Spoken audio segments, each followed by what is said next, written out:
This is the beginner's guide to Amazon KDP in 2025. And if you're one of those people who have been avoiding Amazon KDP because your budget is $500 or less, this video is especially for you because one of our Fiction Profits Academy coaches proved that this is totally doable. She invested exactly $350 per book, and her results from 4 books in just 2 months were impressive. She generated solid royalties that exceeded her total investment. For many days, her catalog was generating consistent daily royalties, and around launch days, those numbers doubled. Even more incredible, she achieved top 100 bestseller ranking in her category without spending a single dollar on ads. While people spending thousands are struggling to see results, her small budget forced her to do this the smart way. And I'm going to show you her exact step-by-step process. I'm Karla. Back in 2013, I was a broke yoga teacher with a young kid and mounting debt. I had no idea that typing how to earn passive income into Google would completely transform my life. That's when I discovered Amazon KDP Publishing. 2 years later, at 39 years old, I launched Fiction Profits Academy. And today, we've helped over 15,000 students build income streams through Amazon Publishing. And we have a 4.9 star rating with over 2,000 reviews on Trustpilot. After 10 years in this business, I've learned that actually having a small budget forces you to build the right foundation first. Here's what she did so that you can just copy it. Section 1, the foundation. The lead magnet strategy. Most people jump straight to publishing books for sale, thinking they'll generate royalties faster. But without an established audience, how are you supposed to make those sales immediately? Without an audience, you're competing against authors who have thousands of readers who already know and follow their work. That's the exact problem that the lead magnet solves. Your lead magnet is a complete shorter book that readers can get in exchange for their email address. And by exchanging it for people's emails, you get to build a loyal fan base before you start publishing your books on Amazon KDP. This fan base then becomes your email list, also known as your newsletter list. That's why we say your lead magnet should be your first book. Here's how it works. You set up a simple landing page on BookFunnel. Readers opt in by giving their email address. They get a welcome email and their free book. And boom, they're on your email list. This book lives on BookFunnel forever, collecting readers and growing your email list 24/7. We recommend our students have their lead magnet at around 10,000 words. It can be more if you want, but don't do more than 25,000 words because you want to keep costs low while you're learning. Remember that your lead magnet is free, so it doesn't generate any direct revenue. Every extra dollar that you spend on making it longer is money that you could put towards your paid books instead. Plus, when you're starting out, you're still learning what resonates with readers. It's smarter to test your concept with a shorter, cheaper lead magnet first. And once you prove people want your content and you're seeing good email sign-up rates, then you can be confident going forward in your publishing that your future books will do well as well. The beauty of the system is that your lead magnet keeps working even while you sleep. You could wake up to 5, 10, or even 20 new email subscribers who downloaded your free book overnight. The 4-book sequence that builds momentum. The FPA system follows a specific sequence that our successful students follow. Book 1 is the lead magnet. It's 10,000 words, free on BookFunnel. Books 2 to 4 are books that are for sale. They're 25 to 30,000 words to start. Now, you might be wondering, why such short book? This is how you keep your costs as low as possible while learning the process. You see, Amazon pays us for the number of pages that people read. So as a publisher, you want to be producing longer books as you get better and you are learning the ins and outs of the business. But when you're just getting started, you want to keep your costs as low as possible. This is very important because you don't want to be investing money into unprofitable things. Take this time to learn the process first, and at this phase in your journey, your focus should be on getting better as you go. You can succeed with shorter books if you follow the right formula. Once you prove your concept works and you've hit all the success markers, this is when you can start investing in longer books. I'll explain why in just a moment, but building the foundation first with a smaller budget is the smart way to do it. When your budget is below $500, you don't want to make business decisions based on guesswork. You need every dollar to count. The lead magnet system forces you to build an audience first, which means you're validating if there's demand for your content before you invest in longer, more expensive books. Let me give you the timeline our coach followed so that you can see the big picture first. And then I'll break things down so you'll know how to replicate her results. Case study timeline and results. Lead magnet created and live on BookFunnel in November. First book for for sale published December 15th. Second book published January. Third book published late January. Fourth book published February 9th. Total investment $1,400, so $350 for 4 books. Royalties, as early as February, she started seeing strong performance that exceeded her initial targets. Net return, her catalog quickly moved into positive territory above her investment. Daily performance, consistent daily royalties on regular days with notable spikes during launch period. Top 100 rankings achieved in her category without any advertising spend. What made this even more impressive is that in the past, this coach had always run ads when doing book launches. She never did ongoing ad spending, but she'd always spent money on launch ads. But she didn't do that this time. So to see these numbers for books that were half the length with no ads at all, that's the power of following the system correctly. Since I'm still painting the big picture for you here, I want to briefly go over when we recommend you should actually launch. Your launch trigger is after your lead magnet is live and you've reached 1,500 to 2,000 email subscribers. This is when you're ready to plan your first paid book launch 30 days out. Why 30 days out? I'll explain the strategy behind this when I break down the actual launch strategy later. Anyway, we want to build 1,500 to 2,000 subscribers first because this gives you enough audience to make newsletter swaps work and recruit reviewers for your book. Newsletter swaps just means finding another author or publisher with a similar size email list in your genre. You promote their book to your list and they promote your book to their list. It's a win-win that costs nothing but grows both of your audiences. But I'm getting ahead of myself. Don't worry, I'll explain the hows of newsletter swaps later. What's important to understand for now is not to rush this pre-launch foundational step. Wait until you have this foundation before launching your paid books, and I promise that patience will pay off. The idea behind this process is that once you complete the lead magnet, you'll understand the entire book creation process. Then once the lead magnet is complete, you simply rinse and repeat the same process month after month as you make longer books. But from book 2 onwards, you'll be publishing them on Amazon and generating royalties. Like anything in life, the first time you do this, some of it might feel challenging, but each time you do it, it gets easier and easier. But before you spend another dollar beyond your lead magnet, you need to validate your concept with real data. The next step is another one that I wish someone had taught me when I was just starting. Listen closely because this step can save you from wasting money on books that nobody wants. Section 2,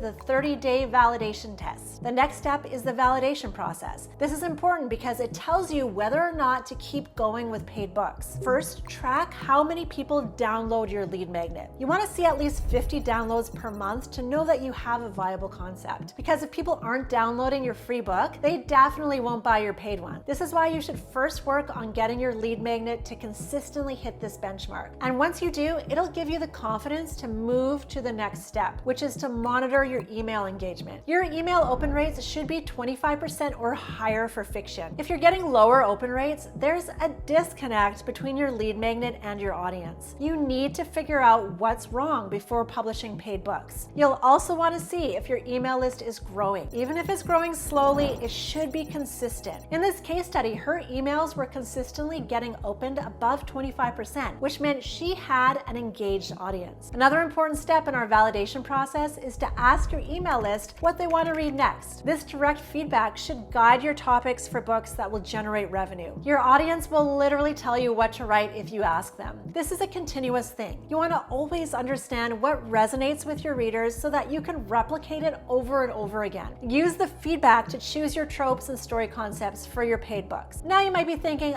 okay, Karla, but what if I don't hit these milestones? When do I stop and reassess? Good question. These are the red flags to watch out for. First, the lead magnet is getting fewer than 10 downloads per month after 90 days. 2, the email open rates are consistently below 20%. And 3rd, the email list isn't growing or engagement is dropping. 4th, you are getting no clear feedback from your audience about what they want to read. If you see these warning signs, don't throw good money after bad. Figure out what's not working first before you invest more. Section 3, the $350 budget system and smart hiring. Now that you've validated your concept, here's exactly how to spend your money to get maximum results. Our coach's budget breakdown went like this. Writing, $250 per book. Cover design, $50. Editing, $50, for a total of $350 per book. Most beginners pay per word, but this coach negotiated differently from most beginners. Instead of paying per word, she negotiated a flat flat rate of 250 words per book with her writers. This gave her predictable costs and often got her better value than the typical 1 cent per word rate. Speaking of hiring, you need to understand that the ghostwriter landscape has changed dramatically in the past year. To protect your budget and avoid the new scams,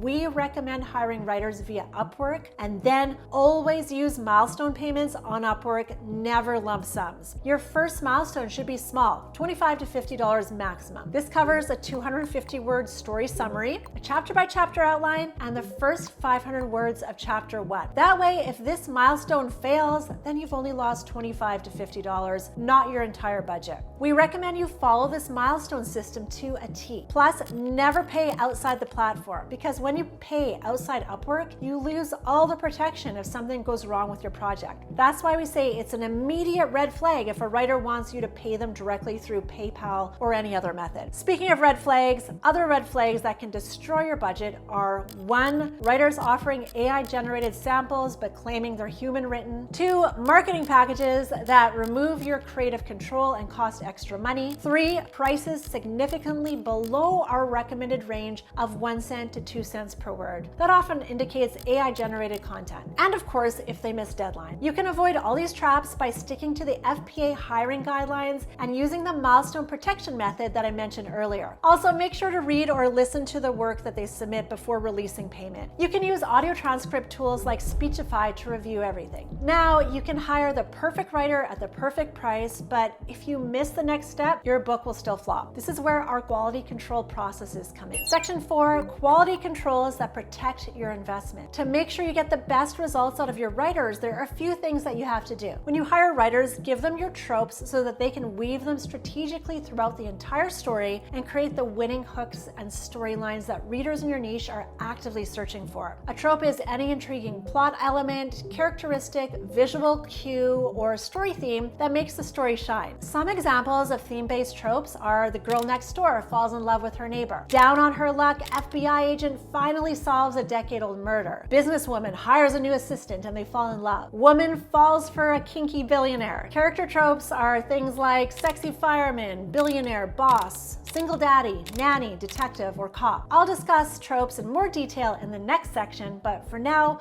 what you need to know is that tropes guide everything. It guides your title, your cover design, your blurb, and what you tell your writer to create. You could give your writer the list of tropes and say, create a story around these, but that's not enough. Inside FPA, we tell our students not to just hand tropes to a writer and hope for the best. This is because tropes aren't just random story elements. They're strategic marketing weapons that must be purposefully woven throughout the story. And the writer needs clear direction on which specific tropes to include and how to incorporate them. This is why we created our FPA Story Template. This template ensures the writer creates exactly what you need while hitting all your tropes correctly. Our story template instructs the writer to provide you with things like 250-word story summary that clearly shows how all your tropes will work together, a chapter-by-chapter outline so you know exactly what happens in every scene, and the first 500 words of chapter 1 so that you can evaluate their writing style. This is how you work on a milestone basis. When you receive your first milestone, assess the work using our story template. If the writer didn't follow directions or the first 500 words didn't read well, you could cut your losses, pay the small milestone amount, and move on to another applicant. But if you're happy with the story summary, the chapter outline, and the first 500 words, then proceed with that writer to complete the full book. This works because you're not slowing down the writer with mid-project revisions, but you still get to track their progress and provide feedback at the end of the full draft. Our students mostly use human writers exclusively for their book content and human designers for their book covers. This keeps them compliant and maintains the quality that can get those top 100 rankings. Speaking of those top 100 rankings, our coach didn't just get lucky. She used a secret weapon that most publishers skip, which is crazy because this is where the real magic happens. Section 5, the marketing weapons. That secret weapon is our trope system. Most publishers think that they can just write a good story and hope for the best, but readers don't just buy books. They buy specific fantasies and emotions, and tropes are the language readers use to find exactly what they're craving. The FPA trope system, our secret weapon. This is where FPA students consistently outperform other self-published authors, and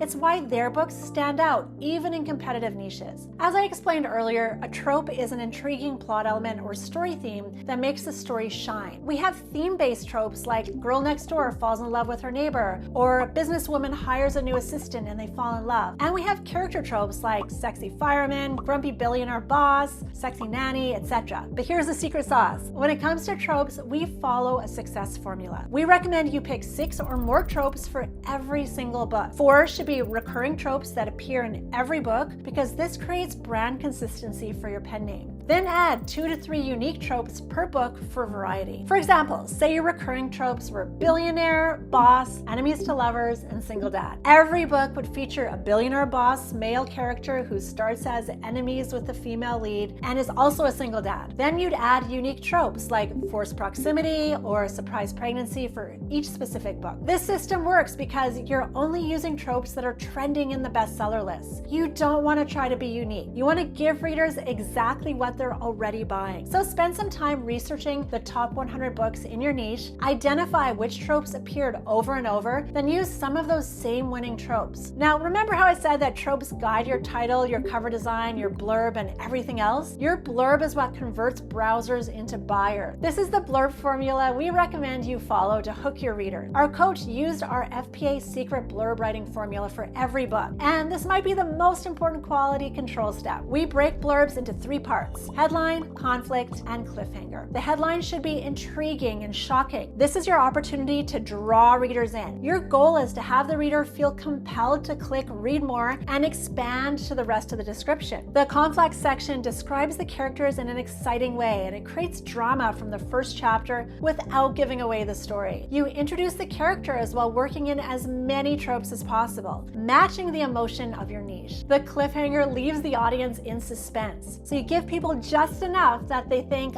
I need to read this book to find out what happened. We recommend writing blurbs at least 10 times. It's like building muscle at the gym. You have to perform many reps before you get it right, but this one skill can determine whether your book succeeds or fails. Once you have your tropes and your blurb figured out, then you can tackle the cover. Don't just tell your designer, make me a romance cover. You actually need to do specific research to ensure your $50 covers look like they belong in the top 100, which is why the first step to designing your covers is to find out which ones actually convert. To do this, go to your niche's bestseller list and screenshot covers from book rankings in positions 1 to 20. Then identify the visual patterns. What fonts did they use? What colors dominated? What poses or imagery appeared repeatedly? Then tell your cover designer to model these successful covers. Say, I want my covers to fit the visual patterns readers expect in this niche. Romance readers expect certain fonts, colors, and layout. Don't try to be creative. Fit the pattern first. The goal is to make sure your cover looks similar to the top sellers in your category. When readers browse, they should feel like your book belongs with the bestsellers that they're already considering.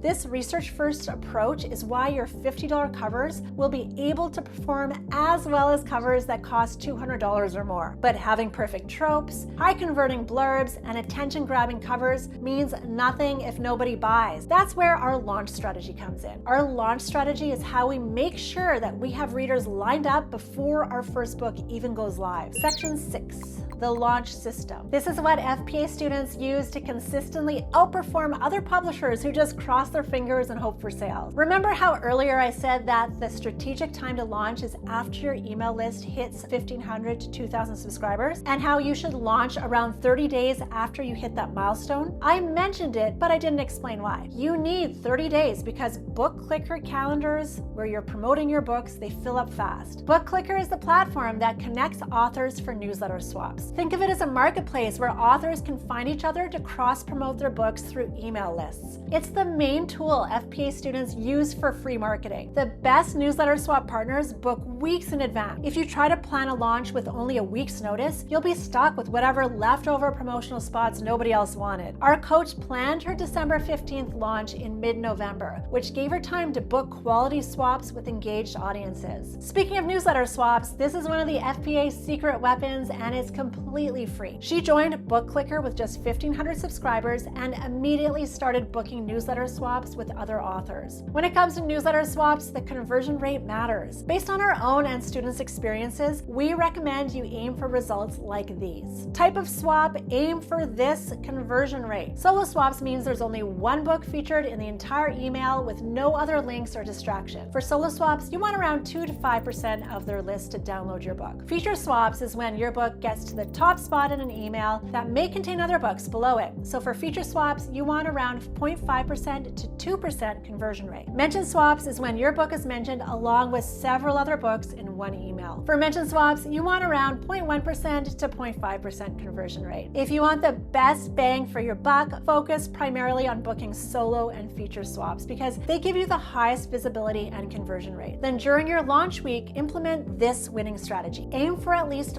4 newsletter swaps per day during the first 7 days of your launch. This means booking around 28 newsletter swaps total for that first critical week. Then book a few more throughout the month to keep momentum going after the initial launch period. Why the first 7 days, Karla? Well, Amazon's algorithm pays close attention to how your book performs immediately after launch. Strong sales in the first week can boost your rankings and visibility for weeks afterward. In our coach's case, the compound effect was incredible. Each newsletter swap brought in new readers, and those readers often bought her other books too. By her 4th book launch, she had built enough momentum that the launch practically ran itself. What our coach discovered is that each book makes the previous books perform better. For example, each new book didn't just generate its own royalties, it drove more sales to all the previous books in her catalog. This is the compound effect of building a catalog. And by the time she hit her 3rd book, it was like gasoline poured all over those books. The momentum was incredible. She had to completely rework her release schedule for the rest of the year because the results were so much better than she expected. Her 4th book hit #1 in her category and stayed there for almost 2 weeks, all from newsletter swaps, no paid ad. The more books you publish following this system, the bigger your catalog grows and the more income potential you have. But it all starts with that foundation: the lead magnet, the email list, and the quality controls that ensure every book builds on the success of the previous ones. This case study proves that people spending thousands aren't necessarily doing better than someone with a disciplined $350 budget and the right launch system. The same principles that took this coach from testing with $350 per book to launching successful books are the same principles that took me from broke yoga teacher to building a thriving business that's transformed my life. If you're ready to think bigger than just publishing a few books and build a business that has the potential to create new opportunities for you, click the link in the description. The transformation happens when you stop thinking like someone who's trying to earn a few extra dollars and start thinking like a business owner who's building something that can change your life. Thanks, and I'll see you on the next one.